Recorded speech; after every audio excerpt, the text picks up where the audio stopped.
میرے پاس کوئی قوت ہے تو پھر قوت تو ہر ایک کے پاس مدارس کے اندر لاکھوں طلباء ہیں. ہم صرف یہ چاہتے ہیں کہ جیو اور جینے دو. آج کے مدارس عربیہ کے بورڈ کے ذمہ داران اور علماء مشائخ کا یہ اجتماع حکومت پاکستان سے یہ مطالبہ کرتا ہے کہ موجودہ نظام مدارس کو برقرار رکھا جائے. علماء کے مقابلے میں علماء کو لایا جا رہا ہے. مدارس طلباء اساتذہ کو ایک عجیب سی کیفیت سے دوچار کیا جا رہا ہے. کوئی اختلاف رائے نہیں ہے, متفقہ ایک ڈرافٹ ہے, سب کا اس پر اتفاق رائے ہے.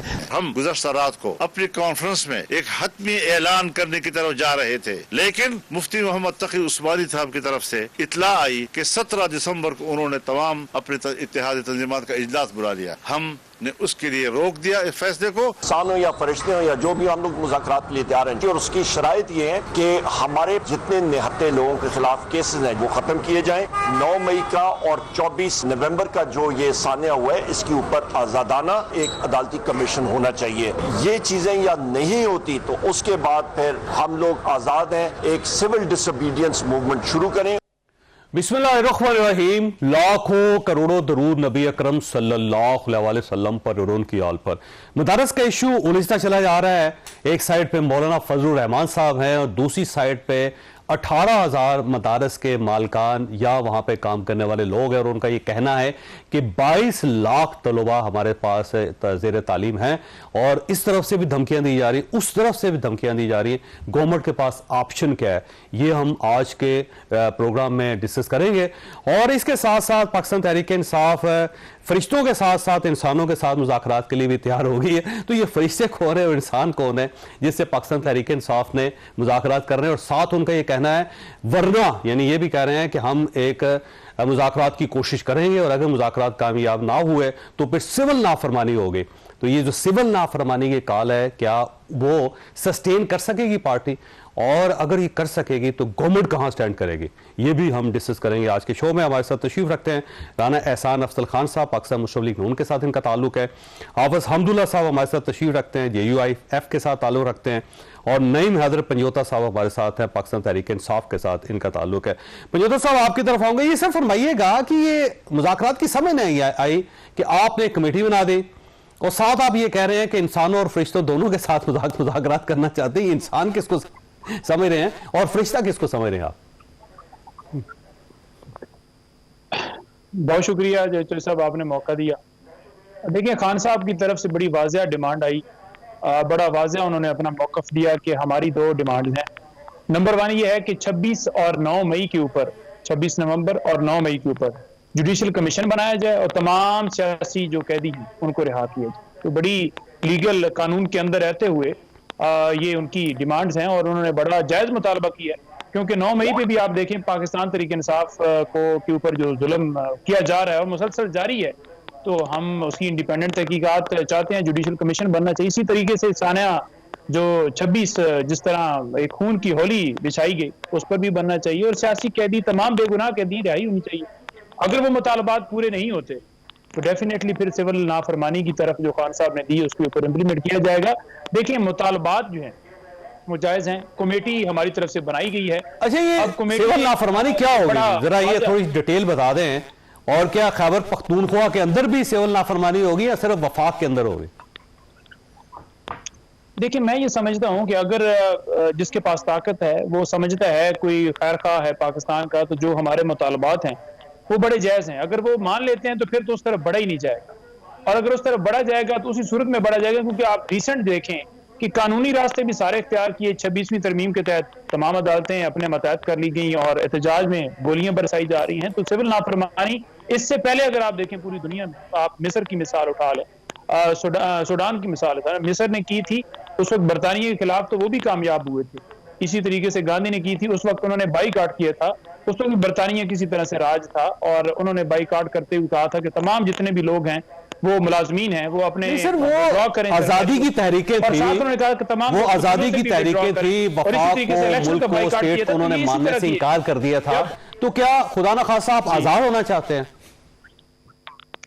دیکھیں بالکل ہم تو آزادی چاہتے ہیں. ہم تو چاہتے ہیں کہ ہمارا آئین جو ہے اس کے مطابق عوامی مینڈیٹ کی حکومت ہوتی ہے, اور اگر زبردستی ظلم کے اوپر مسلط کر دی جائے یا ملک میں ظلم نافذ کیا جائے, ظالم بیٹھے ہوں, تو ان ظالموں کو تو ہٹنا چاہیے. آزادی سے مطلب الگ ملک ہے, کوئی خدا نہ خواستہ آپ الگ ملک چاہ رہے ہیں اس وجہ سے آپ وفاق کو نہیں مان رہے؟ کیونکہ سول نافرمانی کا مطلب یہ ہوتا ہے کہ آپ اسٹیٹ کو تسلیم نہیں کر رہے، تو اب آپ کو ایک الگ ملک چاہیے، تو آپ کو الگ ملک چاہیے اب؟ دیکھیں قائد اعظم محمد علی جناح نے جو ملک پاکستان بنایا تھا اس کی بنیاد رکھی تھی کہ یہاں پر آزاد اپنی مرضی سے مسلمان رہ سکیں گے، ووٹ دیں گے، ایک آئین بنا، آئین کی تشکیل دی گئی، پورا پراپر ایک نظام بنا کے ہم الگ سے آزاد رہیں گے۔ ہم اس لیے تو نہیں بنے تھے کہ امریکہ سے ایک لیٹر آئے گا، اس کی صورت میں حکومت ہٹا دی جائے گی اور پھر جیلی ایک حکومت بنا دی جائے گی۔ ہم تو وہ آزادی کی بات کر رہے ہیں اور اسی پہ ہمارا موقف بڑا قائم ہے کہ جو قائد اعظم نے ملک کا خواب دیکھا تھا، سوچا تھا، علامہ اقبال نے سوچا تھا، اس کے مطابق ہی پاکستان آگے بڑھے، نہ کہ ظالم حکمرانوں کو جن کو دھونس دھاندلی کے ذریعے بنایا گیا اور پھر وہ جو ایکسپوز ہونا ہے ان کا معاملہ جس طریقے سے وہ بیٹھے ہوئے ہیں اس کو ایکسپوز ہونے سے بچانے کے لیے وہ گولیوں کی حد تک تو آ چکے ہیں۔ ٹھیک ہو گئے۔ ویسے رانا صاحب فرمائیے اگر سول نافرمانی ہو جاتی ہے تو گورنمنٹ کہاں سٹینڈ کرے گی؟ بسم اللہ الرحمن الرحیم۔ دیکھیں جاوید صاحب، پہلے تو میں پنچوتا صاحب کو صرف ایک چھوٹا سا رسپانس کرنا چاہوں گا۔ انہوں نے جمہوریت کی، آئین کی، قائد اعظم کی بات کی۔ تو آج کل اس جماعت نے جو ہے وہ کہا ہوا ہے کہ جو عسکری پروڈکٹس ہیں ان کو بین کیا جائے، تو سب سے پہلے تو بین خان صاحب پہ لگنا چاہیے کیونکہ وہ بھی عسکری پروڈکٹ ہیں اور جمہوریت کے علمبردار بنتے ہیں لیکن بھول جاتے ہیں، ان کا ڈیمنشیا ہو جاتا ہے کہ یہ کس طریقے سے اقتدار میں آئے، اور پھر جو انہوں نے 4 سال حکومت کی اس کے اندر جو ہے وہ ان کے نیپی کیسے چینج ہوتے رہے۔ چلیں یہاں سے اب میں اب آپ کے سوال پہ آ جاتا ہوں۔ دیکھیں بات یہ ہے کہ اس جماعت کا پیٹ نہیں بھرا جب اس نے 150 پولیس والوں کو زخمی کیا، اور تب بھی ان کی یہی شرائط تھی کہ ہماری شرائط مان لیں ورنہ بیلاروس کا صدر آئے گا تو ہم اس کو ڈی چوک میں آ کے سلامی پیش کریں گے، اور پھر انہوں نے پیش کی وہاں آ کے سلامی، وہ علیحدہ بات ہے، بعد میں یہ دوڑے لگا کے بھاگ گئے، لیکن یہ کرتے ہوئے ان کا شوق نہیں پورا ہوا۔ جو 150 پولیس والا زخمی کیا، پولیس والا شہید کیا، رینجرز کو شہید کیا، اس کے بعد انہوں نے کچھ 40 کے قریب جو ہے وہ وہیکلز پولیس والوں کے جلائے۔ پھر اس کے علاوہ ایک سب سے پاکستان کا کہہ لیں وائلنٹ ترین پروٹیسٹ تھا، شیل مارے انہوں نے، شیل لے کے آئے، پتہ نہیں کہاں سے شیل ان کے، مجھے نہیں یاد پڑتا کہ 75 سالوں میں کسی جماعت نے شیل۔ تو اب ان کا وہ شوق جب ان کا وہ پورا نہیں ہو سکا تو اب یہ جو کن پٹی پہ کڈنیپر جس طرح وہ بندوق رکھ کے نہیں کہتے کہ اگر آپ نے ہماری شرائط نہ مانی تو ہم بندے کو مار دیں گے، تو یہ پاکستان کی معیشت کے پیچھے اب پڑ گئے، اور اب یہ کہہ رہے ہیں کہ اگر آپ نے ہماری شرائط نہ مانی تو پھر ہم جو ہے وہ سول نافرمانی کر لیں گے اور اوورسی پاکستانی کو کہیں گے کہ وہ پیسے نہ بھیجیں۔ تو بھئی اس کا نقصان کیا مجھے ہوگا یا پی ایم ایل این کو ہوگا؟ اس کا نقصان تو ایک عام پاکستانی کو ہوگا۔ تو یہ جو بلیک میل یہ کر رہے ہیں ریاست کو یا پاکستانیوں کو، وہ مذاکرات کرنا چاہتے ہو تو کر لیں آپ۔ نہیں، مذاکرات ایسے نہیں ہوتے مذاکرات جاوید چوہدری صاحب، کہ آپ کہیں کہ میں ملک کو جو ہے وہ معیشت میں اس کی تباہ کر دوں گا اگر میرے سے بات چیت نہ کی۔ دیکھیں اس بلیک میل میں ہم نہیں آنے لگے، یہ بلیک میل جو ہے اس کو ہم رد کرتے ہیں، ہمارے دروازے کھلے ہیں بات چیت کے لیے، ہم بات چیت کے لیے تیار ہیں، لیکن یہ کوئی ایسے نہیں چلے گا کہ آپ کہیں کہ جی ہم سول نافرمانی کر دیں گے اگر آپ نے ہماری بات نہیں سنی۔ تو یہ اس دھمکیوں کے تحت آپ ایک فائنل کال سے فلاپ کال کے اوپر آئے ہیں، اب آپ جو ہے وہ ریاست کو پھر بلیک میل کر رہے ہیں۔ تو بھئی آپ یہ بلیک میل کہیں اور جا کے کریں، پہلے تو ہم حساب لیں گے جنہوں نے یہاں یہ گاڑیاں جلائیں، زخمی کیے پولیس والے، شیل مارے، ان سے حساب لیا جائے گا۔ اور باقی جو ہے اگر بشرا بی بی ویسے راولپنڈی میں آئی تھی، ان کے اوپر مقدمات قائم ہیں، آپ نے ان کو گرفتار تو نہیں کیا، حساب لینا لگا اس وقت؟ لیں گے نا جی، حساب ہم لیں گے، لیکن ہم ان کو یہ بھی بتا دیں کہ ہمارے دروازے، ہم یہ قوم کو بتانا چاہتے ہیں ہمارے دروازے نہیں بند، ہمارے دروازے کھلیں، لیکن بلیک میل کو مائنس کر دیں، ہم بیٹھ جائیں گے۔ اگر آپ بلیک میل کریں گے تو ہم آپ کے ساتھ نہیں بیٹھیں گے۔ صورتحال یہ ہے کہ ایک طرف پاکستان تحریک انصاف ہے اور سول نافرمانی کا انہوں نے اعلان کیا ہوا ہے، دوسری سائڈ میں مولانا فضل الرحمان صاحب ہیں۔ مولانا فضل الرحمان صاحب کی دھمکی بڑی سیریس ہے، اور آپ نے پاکستان تحریک انصاف سے نپٹ لیا، ٹھیک ہے، لیکن مولانا فضل الرحمان صاحب جب آئیں گے تو آپ سٹینڈ نہیں کر سکیں گے، یاد رکھیں۔ یہ بالکل فرق ہے۔ مولانا صاحب جو ہیں وہ اگر کوئی جمہوری پروٹیسٹ کریں گے تو ان کا ایک یعنی کہ پاکستان کے ساتھ ہمیشہ وہ چلیں، اور ایک سیاسی اختلاف ہوتا ہے اور اس پہ پروٹیسٹ بھی ہوتے ہیں، وائلنس علیحدہ ہوتا ہے، یہ ایک علیحدہ معاملہ ہے، اس معاملے کے اندر ہم انگیجڈ ہیں۔ دیکھیں مولانا کی دھمکی بڑی سیریس ہے، یاد رکھیں، اس کو ہم سیریسلی لے رہے ہیں، لیکن یہ جو جس طرح یہ ملک دشمنی تو نہیں ہے نا جی، یہ تو سیاست ہے۔ جو مولانا صاحب کر رہے ہیں وہ ایک ایسی بات ہے جو ان کو ایک وہ لاجک پہ کھڑے ہیں، وہ اس پہ بحث ہے، ہماری بھی بحث ہے۔ اور ہم سب دیکھیں ایک سائڈ پہ سول نافرمانی کا اعلان ہے، دوسری سائڈ پہ ایگزیکٹ انہی ڈیٹس میں آپ کی طرف سے بھی ایک احتجاج کا اعلان کر دیا گیا یا ہونے والا ہے احتجاج کا اعلان، تو اب اس کا مطلب یہ ہوا کہ پاکستان تحریک انصاف کے ساتھ مل کے گورنمنٹ کو گھیراؤ کر لیں گے آپ؟ بسم اللہ الرحمن الرحیم۔ دیکھیں